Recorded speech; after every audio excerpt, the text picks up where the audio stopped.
شروع اللہ کا نام لے کر جو بڑا مہربان نہایت رحم والا ہے۔ اے چادر میں لپٹنے والے، اٹھو، اب خبردار کرنے لگو اور اپنے پروردگار کی بڑائی بیان کرو اور اپنے کپڑے پاک رکھو اور شرک کی گندگی سے تو الگ ہی رہو، اور اس نیت سے احسان نہ کرو کہ اس سے زیادہ کے خواہاں ہو، اور اپنے پروردگار کی خاطر صبر کرتے رہو۔ پھر جب سور پھونکا جائے گا تو وہ دن مشکل کا دن ہوگا، یعنی کافروں پر آسان نہ ہوگا۔ مجھے اس شخص سے سمجھ لینے دو جس کو میں نے اکیلا پیدا کیا اور میں نے اس کو بہت سا مال دیا اور ہر وقت حاضر رہنے والے بیٹے دیے اور اس کو ہر طرح کے سامان میں وسعت دی، پھر بھی لالچ رکھتا ہے کہ میں اسے اور زیادہ دوں۔ ایسا ہرگز نہیں ہوگا، یہ ہماری آیتوں کا بڑا مخالف رہا ہے۔ میں اسے ایک بڑی چڑھائی چڑھاؤں گا۔ اس نے غور و فکر کیا اور ایک بات ٹھہرا لی، یہ مارا جائے، اس نے کیسی تجویز کی، پھر یہ مارا جائے، اس نے یہ کیسی تجویز کی، پھر اس نے نگاہ کی، پھر تیوری چڑھائی اور منہ بگاڑا، پھر پیٹ پھیر کر چلا اور تکبر کیا، پھر کہنے لگا یہ تو جادو ہے جو پہلے لوگوں سے برابر ہوتا آیا ہے، پھر بولا یہ اللہ کا کلام نہیں بلکہ بشر کا کلام ہے، میں ان قریب اس کو سقر میں داخل کروں گا، اور تم کیا سمجھے کہ سقر کیا ہے؟ وہ ایسی آگ ہے کہ نہ باقی رکھے گی اور نہ چھوڑے گی، اور بدن کو جھلس کر سیاہ کر دے گی۔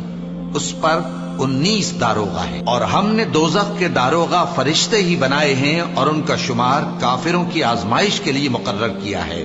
اس لیے کہ اہل کتاب یقین کریں اور مومنوں کا ایمان اور زیادہ ہو، اور اہل کتاب اور مومن شک نہ لائیں، اور اس لیے کہ جن لوگوں کے دلوں میں نفاق کا روگ ہے اور جو کافر ہیں کہیں کہ اس مثال کے بیان کرنے سے اللہ کا مقصود کیا ہے۔ اسی طرح اللہ جس کو چاہتا ہے گمراہ رہنے دیتا ہے اور جس کو چاہتا ہے ہدایت دیتا ہے،